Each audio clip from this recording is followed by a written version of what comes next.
बायको पाहिजे त्याने उर्वशीची उपासना करावी. नवरा बायकोमध्ये प्रेम टिकून राहावं असं वाटत असेल, पार्वतीची उपासना करा. दोन्ही आकडायची, दोन्हीची चूल करायची. हे दरिद्रासन याने दारिद्र्य येतं. इंद्राला का दारिद्र्य आलं? इंद्र दरिद्रासनामध्ये बसायचा, म्हणून दलिंद्रासनात बसायचं नाही. हे चूल करणं झालं म्हणतात, दोन्ही गुडघे असे करायचे, हात लावायचा. हे दरिद्रासन आहे. याने लक्ष्मीचा क्षय होतो, दारिद्र्य येतं. जित्तासनो जितश्वासो जित संगो जितेंद्रिया. जित्तासन एका आसनावरती विजय प्राप्त कर, श्वासावरती विजय प्राप्त कर, जित संगो संगावर विजय प्राप्त कर, आणि इंद्रियावरती विजय प्राप्त कर. जितेंद्रिया साधना सांगितली, सकाम साधना सांगितली, निष्काम साधना सांगितली, सगुणाचं ध्यान सांगितलं, निर्गुणाचं ध्यान सांगितलं. भागवतामध्ये सकाम साधना, ज्याला काही पाहिजे असेल त्याने अमुक अमुक साधना करा. लहान्याला बोललं की मोठ्याला बोलायची गरज लागत नाही. घरात पहा तुम्ही, कधी कधी नवऱ्याचा मूड बिघडला ना आणि तो घरी आला का, पापिया, लहान्या पाप्याला. ज्याला ब्रह्मतेज हवं असेल त्याने बृहस्पतीची उपासना, ज्याला लक्ष्मी हवी असेल त्याने देवीची उपासना करावी. स्वर्ग हवाय, देवाचा राजा इंद्राची उपासना करावी. मुलगा पाहिजे, प्रजापतीची उपासना करावी. आयुष्य पाहिजे, अश्विनी कुमारांची उपासना करावी. सौंदर्य पाहिजे, गंधर्वाची उपासना करावी. बायको पाहिजे त्याने उर्वशीची उपासना करावी. ज्याला विद्या पाहिजे शंकराची उपासना करावी. नवरा बायकोमध्ये प्रेम टिकून राहावं असं वाटत असेल, पार्वतीची उपासना करा. ज्याला काही पाहिजे असेल त्याने हे करा, सकाम साधना. आणि निष्काम साधनाही सांगितली. ज्याला काहीच नको हवं असेल त्याने मात्र माझ्या पांडुरंगाची उपासना करावी, ही निष्काम साधना. त्यानं इंद्रियाची सार्थकता सांगितली. हस्तो पवित्रो यदि दान पुण्यम, पादो पवित्रो यदि तीर्थयात्रा, कंठ पवित्रो यदि नाम घोष, हृदयो पवित्रो यदि ब्रह्मनिष्ठा. सगुणाचं ध्यान, निर्गुणाचं ध्यान सांगितलं. ज्यावेळी विदुर हे नाव ऐकलं ना त्यावेळी राजाचं अंतकरण भरून आलं. महाराज, मी असं ऐकलंय विदुर तर फार मोठे भगवत भक्त होते. विदुरजीचा अधिकार सामान्य नव्हता. ज्यावेळी पांडवांवरचा अन्याय सहन झाला नाही, विदुरजींनी महामंत्री पदाचा त्याग केला, नगराच्या बाहेर धनुष्य उभा केला आणि तीर्थयात्रेला निघून गेले. बद्रिकाश्रमामध्ये उद्धवजींची आणि विदुरजींची भेट झाली. त्यावेळी उद्धवजी सांगतायत, विदुरजी, प्रभूने निजधाम गमनाची वेळी तुमची आठवण काढली होती बरं. ज्यावेळी वाक्य ऐकलं विदुरजीच्या डोळ्यातून अश्रूंच्या धारा वाहू लागल्या. काय भाग्यवान आहात उद्धवजी की अंतकाळी देवाने तुम्हाला भागवताचा उपदेश करा. मलाही तो सांगा ना. म्हणे नाही, हरिद्वार क्षेत्रामध्ये मैत्री महामुनी तुमची वाट पाहते, तुम्ही त्यांना जाऊन भेटा. हरिद्वार क्षेत्रामध्ये आले विदुरजी. विदुरजी आणि मैत्री महामुनींमध्ये एकमेकांना दोघांनी आलिंगन दिलं. ज्यावेळी दोन महिला एकमेकांना भेटतात त्यावेळी चर्चा चालते, चर्चा करतात साडेंची. ज्यावेळी दोन तरुण एकमेकांना भेटतात त्यावेळी चर्चा करतात करेक्ट गाड्यांची.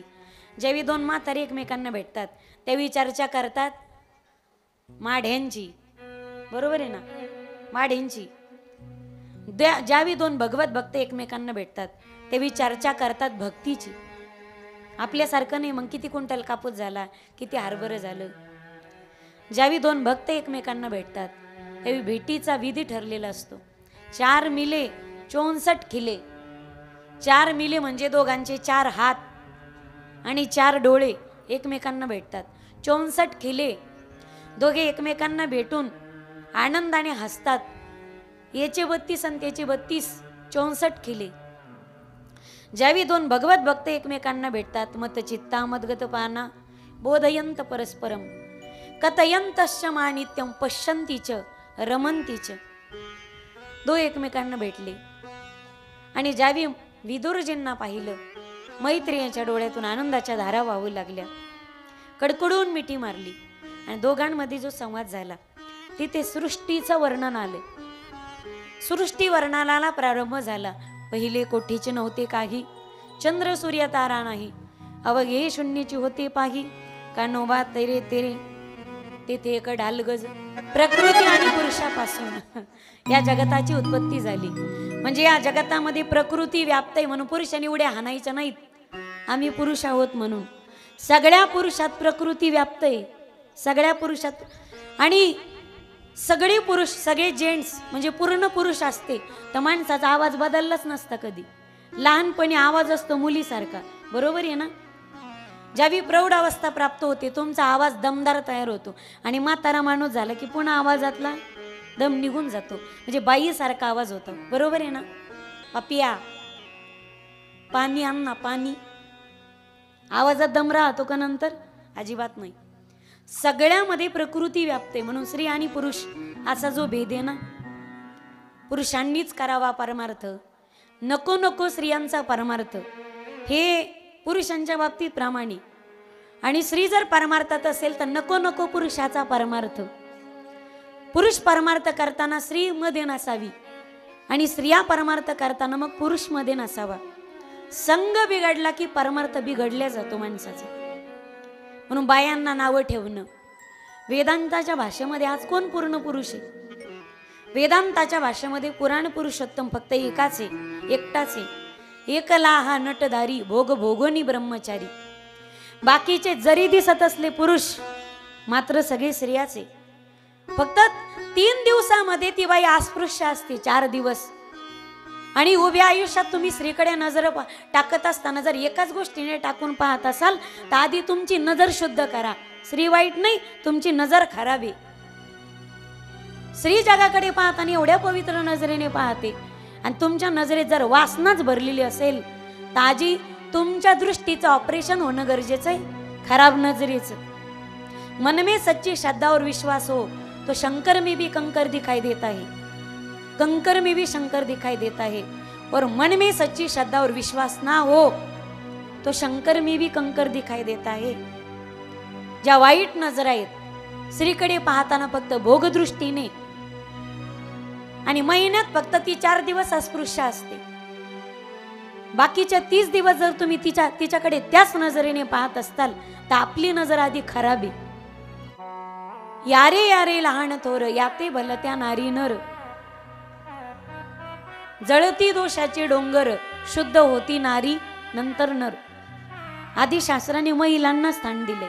आमची पवित्रता, आमच्या मर्यादा आम्हाला कळतात. निर्बंध लावा तुम्ही पण शिकवायची गरज नाही कुणी. प्रकृती आणि पुरुष. काही स्त्रियाला एवढे नाव ठेवतात जणू काय त्या आबाळातूनच टपकले, त्यांचा स्त्रीतून जन्मच झाला नाही. जिच्या पोटी जन्म घेतात तिच्या कुशीला तुम्ही लांछन देतात. तिला जर नाव ठेवत असतात